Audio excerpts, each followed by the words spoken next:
तो बच्चों, जैसा कि पिछली वीडियो में हमने ये जाना था कि सोलर सिस्टम क्या है, आज इसकी इस वीडियो में हम ये जानेंगे कि ये दुनिया जिसमें हम रह रहे हैं क्या है और ये कैसे बनी।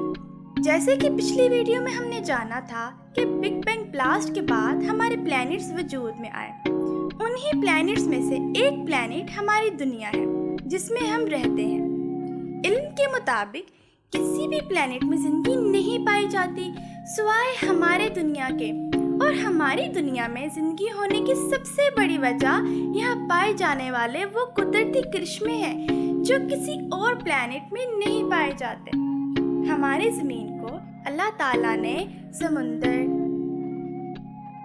सूरज, चांद, सितारे, पहाड़, दरिया, नहरें, बागात, बादल, बारिश जैसी खूबसूरत जगहों से नवाजा है। इसके अलावा हमारी दुनिया में शहर और देहात पाए जाते हैं।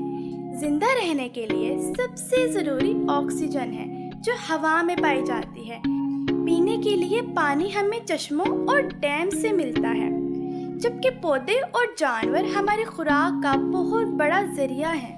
तो बच्चों, हम सबको अपनी दुनिया से प्यार करना चाहिए और इसकी कदर करनी चाहिए, क्योंकि ये एक वाहिद जगह है हमारे रहने की।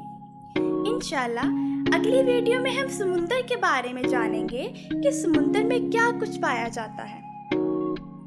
कमेंट में ज़रूर बताइएगा कि आपको अपनी दुनिया में से सबसे ज़्यादा क्या पसंद है, और हाँ, सब्सक्राइब करना ना भूलें।